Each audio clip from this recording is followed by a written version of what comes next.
So hello everyone, I am Sagarika and I have scored 670 with all India rank 1637। और आज मैं आपको physics के बारे में कुछ चीज़ें बताना चाहूँगी कि आपको फिजिक्स को कैसे हैंडल करना है, कैसे आपकी न्यूमेरिकल अप्रोच होनी चाहिए और किस सीक्वेंस में आपको प्रैक्टिस करनी चाहिए क्वेश्चन की, और एनसीईआरटी पढ़नी चाहिए या नहीं पढ़नी चाहिए, इन सब के बारे में मैं आपको बताऊँगी। तो सबसे पहली चीज़ तो ये है कि हमें एग्ज़ाम ओरिएंटेड पढ़ना चाहिए। जैसा अभी कुछ सालों में एनटी पेपर बना रहा है, तो उसका तरीका ये होता है कि 70% पेपर वो ईज़ी बनाता है और जो 30% होता है वो भी ईज़ी टू मॉडरेट ही होता है। तो हमारे जो maximum to maximum question practice होनी चाहिए वो ईज़ी क्वेश्चन की होनी चाहिए। जब हमारे मतलब थोड़े से अच्छे मार्क्स आने लग जाएँ, एक लेवल अटेन हो जाए, जैसे 120 टू 140 हमारे मार्क्स आ रहे हैं, तो उसके बाद हम टफ क्वेश्चन की तरफ जा सकते हैं। लेकिन स्टार्टिंग हमें बेसिक और ईज़ी क्वेश्चन से ही करनी चाहिए। एक मैं आपको ये बताना चाहूँगी कि जब भी आपका कोई चैप्टर कंप्लीट होता है या फिर वो क्लास में चल रहा है कोई टॉपिक, तो आपको कैसे सीक्वेंस रखना चाहिए क्वेश्चन प्रैक्टिस करने का। सबसे पहले तो आप अपने नोट्स उठाओ और नोट्स में जो भी टीचर ने क्वेश्चन करा रखे हैं, न्यूमेरिकल करवाए हैं, आप उनकी प्रैक्टिस करो घर आके। और सेकंड थिंग ये होती है कि आपके पास जो भी मॉड्यूल्स कोचिंग ने प्रोवाइड कर रखे हैं या फिर कोई बुक आप फॉलो कर रहे हो, उसके क्वेश्चन आप अच्छे से करो। उससे हमें ये पता चलता है कि किसी भी टॉपिक से कितने वेराइटी ऑफ क्वेश्चन बन सकते हैं। तो उससे हमारा कंसेप्ट होगा क्लियर हो जाता है कि इस कंसेप्ट पे कैसे कैसे हम क्वेश्चन अटैम्प्ट कर सकते हैं, कैसे कैसे क्वेश्चन हमें घुमा सकता है। और तीसरे नंबर पे आता है पीवाईक्यू। पीवाईक्यू सोल्व करना इसलिए इम्पोर्टेंट होता है, एक तो पीवाईक्यू से कंसेप्ट बार बार रिपीट होता रहता है, तो हम ईजिली उस क्वेश्चन को अटैम्प्ट कर सकते हैं। हमारा टाइम भी बच जाता है पेपर में अगर मैंने पहले ऐसा क्वेश्चन कर रखा है तो। और दूसरा ये होता है कि अगर हम पीवाईक्यू सोल्व करते हैं तो हमें ये चीज़ भी ध्यान रहती है कि कौन सा टॉपिक कितना इंपॉर्टेंट है, तो हम इन जो ज़्यादा इंपॉर्टेंट है उसको हम टिक कर सकते हैं और नेक्स्ट टाइम रिवीजन में हम उस पर ज़्यादा ध्यान दे सकते हैं। एक चीज़ आप फिजिक्स के लिए हमेशा ध्यान रखो कि ओनली थ्योरी से कुछ नहीं होने वाला है। आप थ्योरी को कितनी बार भी पढ़ो, कितना भी रटते रहो, कोई फ़ायदा नहीं होने वाला।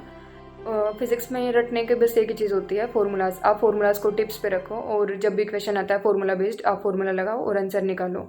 और उसके अलावा तो जो भी क्लास में टीचर्स हमें शॉर्ट ट्रिक्स बताता है, हमारे जो शॉर्ट नोट्स होते हैं और जो हमारे मेथड बताते हैं टीचर कि आप ऐसे क्वेश्चन को जल्दी सोल्व कर सकते हैं, उन्हीं चीज़ों पे हमें कमांड करनी होती है और एट लास्ट पेपर में वही चीज़ें हमें फ़ायदा देती हैं। एक चीज़ बहुत लोग बोलते हैं कि मोर वेटेज वाले चैप्टर आप करके चले जाओ और कम वेटेज वाले हैं उनको आप छोड़ के चले जाओ तो भी कोई दिक्कत नहीं है। लेकिन ऐसा नहीं है, मैं आपको ये प्रेफर करूँगी कि आप दोनों के दोनों पढ़ के जाओ। ये हो सकता है कि आप मोर वेटेज वालों को परफेक्टली पढ़ो और कम वाले को बेसिक पढ़ के चले जाओ, लेकिन ऐसा नहीं है कि आप उसको बिल्कुल ही छोड़ छाड़ के चले गए, क्योंकि उसमें बहुत बेसिक बेसिक क्वेश्चन बनते हैं, डायरेक्टली फॉर्मूला बेस्ड क्वेश्चन बन जाते हैं, तो आप उसको बहुत ईजिली अटैम्प्ट कर सकते हो और वो फ्री के नंबर होते हैं।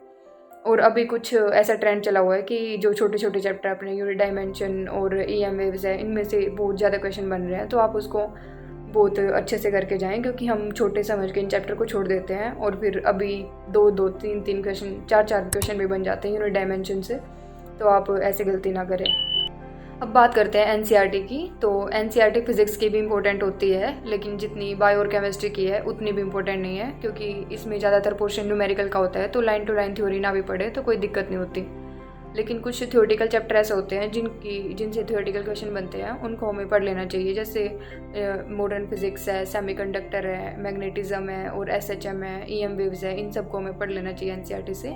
इसके अलावा हमें सोल्व क्वेश्चन कर लेने चाहिए, क्योंकि डायरेक्टली उठ के आ जाते हैं वो पेपर में, ऐसे कि ऐसे स्टेटमेंट के वाइज भी आ जाते हैं, तो उनको हमें सोल्व कर लेना चाहिए। लेकिन कुछ क्वेश्चन ऐसे भी होते हैं जिनमें हाई लेवल की मैथमेटिक्स होती है, उनको हम स्किप कर सकते हैं और एक्सरसाइज के क्वेश्चन करने की हमें ज़रूरत नहीं है इतनी ज़्यादा, क्योंकि ऑलरेडी हम बहुत सारे न्यूमेरिकल प्रैक्टिस कर चुके होते हैं। और इसके अलावा तो जो एनसीईआरटी के पीछे पॉइंट्स होते हैं उनको पढ़ सकते हैं हम, लेकिन पूरी एनसीईआरटी लाइन टू लाइन पढ़ने की कोई ज़रूरत नहीं है फिज़िक्स में।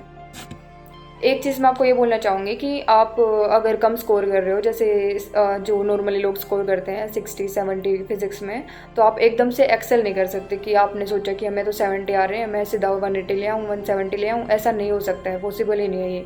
तो आप धीरे धीरे मार्क्स को बढ़ाओ, जैसे 70 से 120 लेके जाओ, 120 से 130, 140, देन 160, तब जाके आप 180 की सोच सकते हो। फाइनली मैं यही बोलूँगी कि एक्यूरेसी बढ़ाओ, अपनी मिस्टेक कम से कम करो और इजी क्वेश्चन आप प्रैक्टिस करो ज़्यादा से ज़्यादा। टफ क्वेश्चन में मत फंसे रहो, पेपर बहुत इजी आ रहा है, मतलब आप इजीली स्कोर कर सकते हो। All the best.